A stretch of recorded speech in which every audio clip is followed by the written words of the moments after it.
ನೋಡಿ ವಿದ್ಯಾರ್ಥಿಗಳೇ, ಈ ಒಂದು ಲೇಬರ್ ಕಾರ್ಡ್ ಸ್ಕಾಲರ್ಶಿಪ್ಗೆ ಅರ್ಜಿ ಸಲ್ಲಿಸೋದು ಹೇಗೆ ಅಂತ ಭಾಳಷ್ಟು ವಿದ್ಯಾರ್ಥಿಗಳು ಪ್ರಶ್ನೆ ಕೇಳ್ತಿದ್ರೆ ಅದಕ್ಕೆ ಈ ವಿಡಿಯೋದಲ್ಲಿ ಉತ್ತರ ಇದೆ. ಬನ್ನಿ ನೋಡಿ ವಿದ್ಯಾರ್ಥಿಗಳೇ, ನೀವು ಮೊದಲಿಗೆ SSP ಆಫೀಸಿಯಲ್ ವೆಬ್ಸೈಟ್ಗೆ ಬಂದು ನೀವು ಆಲ್ರೆಡಿ ನಿಮ್ಮ ಒಂದು SSP ಐಡಿಯನ್ನು ಕ್ರಿಯೇಟ್ ಮಾಡ್ಕೊಳ್ತಿರ್ತೀರ.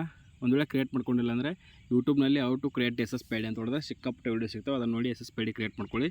ಕ್ರಿಯೇಟ್ ಮಾಡಿದ ನಂತರ ಇಲ್ಲಿ ನಿಮ್ಮ SSP ID ಮತ್ತು ಪಾಸ್ವರ್ಡ್ ಹಾಕಿ ಲಾಗಿನ್ ಆಗಬೇಕು ವಿದ್ಯಾರ್ಥಿಗಳು. ಇಲ್ಲಿ ನೋಡಿ ನಿಮ್ಮ ಒಂದು SSP ID ಮತ್ತು ಪಾಸ್ವರ್ಡ್ ಹಾಕಿ ತದನಂತರ ಇಲ್ಲಿ ಕ್ಯಾಪ್ಚಾ ಕೋಡನ್ನು ಎಂಟರ್ ಮಾಡಿ, ಈ ಕ್ಯಾಪ್ಚಾ ಕೋಡನ್ನು ಇಲ್ಲಿ ಎಂಟರ್ ಮಾಡಿ ಸ್ಟೂಡೆಂಟ್ ಲಾಗಿನ್ ಆಗಬೇಕು. ಲಾಗಿನ್ ಆದ ನಂತರ ನೋಡಿ ವಿದ್ಯಾರ್ಥಿಗಳೇ, ಲಾಗಿನ್ ಆದ ನಂತರ ಈ ಥರ ಪೇಜ್ ಓಪನ್ ಆಗುತ್ತೆ. ಇಲ್ಲಿ apply for post matric scholarship ಅಂತ ಕ್ಲಿಕ್ ಮಾಡಬೇಕು. ಇಲ್ಲಿ ನೋಡಿ ವಿದ್ಯಾರ್ಥಿಗಳೇ, ಸ್ಟೆಪ್ 1, ಸ್ಟೆಪ್ 2, ಸ್ಟೆಪ್ 3 ಮತ್ತು ಸ್ಟೆಪ್ 4 ಅಂತ 4 ಸ್ಟೆಪ್ ಇರ್ತವೆ. ಸ್ಟೆಪ್ 5 ಫೈನಲ್ ಆಗಿ ನಿಮ್ಮ ಅಪ್ಲಿಕೇಶನನ್ನು ರಿವ್ಯೂ ಆ್ಯಂಡ್ ಸಬ್ಮಿಟ್ ಮಾಡಿರ್ತೀರಿ. ನೀವು ಅರ್ಜಿ ಸಲ್ಲಿಸುವ ಮಾಹಿತಿ ಹೆಂಗಪ್ಪ ಅಂದರೆ ನೋಡಿ ವಿದ್ಯಾರ್ಥಿಗಳೇ, ಈ ಒಂದು ಸ್ಕಾಲರ್ಶಿಪ್ಗೆ SSP ಸ್ಕಾಲರ್ಶಿಪ್ಪನ್ನು ಯಾವ ರೀತಿ ಅರ್ಜಿ ಸಲ್ಲಿಸ್ತಿರೋ, ಈ ಉದಾಹರಣೆಗೆ BCW ಡಿಪಾರ್ಟ್ಮೆಂಟ್ ಇರ್ಬೋದು, ಅಂದರೆ BCM ಇಲಾಖೆ ಇರ್ಬೋದು, ಸಮಾಜ ಕಲ್ಯಾಣ ಇಲಾಖೆ ಇರ್ಬೋದು, ಅಥವಾ ಅಲ್ಪಸಂಖ್ಯಾತರ ಕಲ್ಯಾಣ ಇಲಾಖೆ ಇರ್ಬೋದು, ಎಲ್ಲ ಸ್ಕಾಲರ್ಶಿಪ್ಗಳನ್ನು ನೀವು SSP ಮೂಲಕನೇ ಅರ್ಜಿ ಹಾಕ್ತೀರಿ.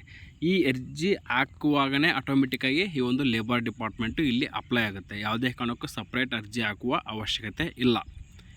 ಇದು ಯಾವ ರೀತಿ ನಿಮ್ಮನ್ನು ಕನ್ಸಿಡರೇಷನ್ ಮಾಡುತ್ತೆ, ಈ ಒಂದು ಲೇಬರ್ ಕಾರ್ಡ್ ಇದೆ ಇಲ್ವೋ ಅನ್ನೋದನ್ನು ಅಂತ ನಿಮಗೆ ಭಾಳಷ್ಟು ವಿದ್ಯಾರ್ಥಿಗಳಿಗೆ ಡೌಟ್ ಇರುತ್ತೆ. ನೋಡಿ ವಿದ್ಯಾರ್ಥಿಗಳು, ಅದು ಯಾವ ರೀತಿ ಕನ್ಫರ್ಮ್ ಆಗುತ್ತೆ ಅಂದರೆ, ನೀವು SSP ID ಕ್ರಿಯೇಟ್ ಮಾಡಬೇಕಾದ್ರೆ ಅಲ್ಲಿ ಮೊದಲಿಗೆ ನಿಮ್ಮ ಒಂದು ರೇಷನ್ ಕಾರ್ಡ್ ಡೀಟೇಲ್ಸ್ ಬರುತ್ತೆ. ಆ ರೇಷನ್ ಕಾರ್ಡ್ ಡೀಟೇಲ್ಸಲ್ಲಿ ನಿಮ್ಮ ರೇಷನ್ ಕಾರ್ಡ್ನಲ್ಲಿರುವ ಕುಟುಂಬದ ಎಲ್ಲ ಸದಸ್ಯರ ಮಾಹಿತಿ ಇರುತ್ತೆ. ಆ ಮಾಹಿತಿಯಲ್ಲಿ ಏನಿರುತ್ತಪ್ಪ ಅಂದರೆ, ನೀವು ಫಾದರ್, ಮದರ್, ಸಿಸ್ಟರ್, ಬ್ರದರ್ ಈ ರೀತಿ ಚಾಯ್ಸ್ ಮಾಡ್ಕೊಂಡಿರ್ತೀರಿ. ಅಲ್ಲಿ ನಿಮ್ಮ ಫಾದರ್, ಎಕ್ಸಾಂಪಲ್ ನಿಮ್ಮ ಫಾದರ್ದು ಲೇಬರ್ ಕಾರ್ಡ್ ಇದ್ದರೆ ಅಲ್ಲೇನಿರುತ್ತೆ ವರ್ಕ್ ಲೇಬರ್ ಅಂತ ಇರುತ್ತೆ. ಅಥವಾ ನೀವು ಒಂದು ವೇಳೆ ತಾಯಿಯವರ ಲೇಬರ್ ಕಾರ್ಡ್ ಇದ್ದರೆ ಅಲ್ಲಿ ಲೇಬರ್ ಅಂತ ಇರುತ್ತೆ. ಈಗ ನೋಡಿ ವಿದ್ಯಾರ್ಥಿಗಳೇ, ನಿಮ್ದು ಏನಾದರೂ ರೇಷನ್ ಕಾರ್ಡಲ್ಲಿ ಹೆಸರಿದ್ದರೆ ಅದ್ರ ಮುಂದೆ ಸ್ಟೂಡೆಂಟ್ ಅಂತ ಇರುತ್ತೆ. ಹೀಗೆ ಅಲ್ಲಿ ನಿಮ್ದು ಯಾವುದು ಒಂದು ಲೇಬರ್ ಅಂತ ಅಪ್ಡೇಟ್ ಇದ್ದರೆ ಆಟೋಮೆಟಿಕ್ಕಾಗಿ ನಿಮ್ಮ ಲೇಬರ್ ಕಾರ್ಡ್ ಸ್ಕಾಲರ್ಶಿಪ್ಪು ಜನ್ರೇಟ್ ಆಗುತ್ತೆ. ಮತ್ತು ಇನ್ನೊಂದು ಮೂಲಕನೂ ನಿಮ್ಮ ಒಂದು SSP IDಯನ್ನು ಏನು ಮಾಡ್ತಾರೆ, ಲೇಬರ್ ಕಾರ್ಡ್ ಡಿಪಾರ್ಟ್ಮೆಂಟ್ನವರು ಮಾಹಿತಿ ಪಡ್ಕೊಂಡು ಈಗ ನೀವು ಇಲ್ಲಿ ಯಾಡ್ ಪೇರೆಂಟ್ ಡೀಟೇಲ್ಸ್ ಅಂತ ಇದೆಯಲ್ಲ, ಇಲ್ಲಿ ನಿಮ್ಮ ಪೇರೆಂಟ್ ಡೀಟೇಲ್ಸನ್ನು ಯಾಡ್ ಮಾಡಿರ್ತೀರಿ.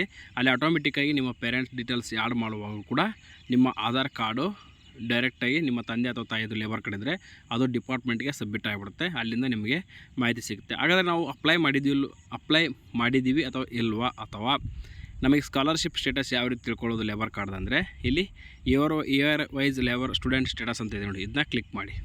ನೋಡಿ ವಿದ್ಯಾರ್ಥಿಗಳು, ಇಲ್ಲಿ ಇಯರನ್ನು ಸೆಲೆಕ್ಟ್ ಮಾಡ್ಕೊಂಡು ವ್ಯೂ ಅಂತ ಕೊಡಬೇಕು. ಇಲ್ಲಿ ವ್ಯೂ ಅಂತ ಇದೆ ನೋಡಿ, ಕೊಡಬೇಕು. ವ್ಯೂ ಅಂತ ಕೊಟ್ಟಾಗ ಈ ಥರ ಪೇಜ್ ಓಪನ್ ಆಗುತ್ತೆ. ಇಲ್ಲಿ ಸ್ಕ್ರೋಲ್ ಅಪ್ ಮಾಡ್ತಾ ಬನ್ನಿ.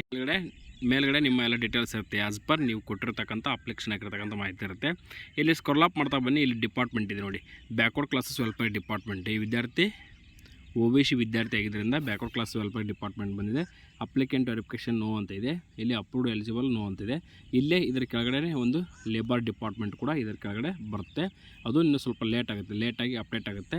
ಅದಕ್ಕಾಗಿ ಪ್ರತಿಯೊಬ್ಬ ವಿದ್ಯಾರ್ಥಿಗಳು ಏನು ಮಾಡಬೇಕಪ್ಪ ಅಂದರೆ, ನೀವು SSP ಸ್ಕಾಲರ್ಶಿಪ್ ಅರ್ಜಿ ಹಾಕಿದರೆ ಸಾಕು, ನಿಮ್ಮ ತಂದೆ ಅಥವಾ ತಾಯಿದು ಲೇಬರ್ ಕಾರ್ಡ್ ಇದ್ದರೆ ಆಟೋಮೆಟಿಕ್ಕಾಗಿ ನಿಮಗೆ ಲೇಬರ್ ಕಾರ್ಡ್ ಸ್ಕಾಲರ್ಶಿಪ್ಪು ನಿಮ್ಮ ತಂದೆ ಅಥವಾ ತಾಯಿ ಅಕೌಂಟ್ಗೆ ಡೈರೆಕ್ಟಾಗಿ ಜಮಾ ಆಗುತ್ತೆ ಅಂತ ಹೇಳ್ತಾ ಇದಿಷ್ಟು ಇವತ್ತಿನ ಮಾಹಿತಿ ಆಯಿತು friends. Thank you for watching this video.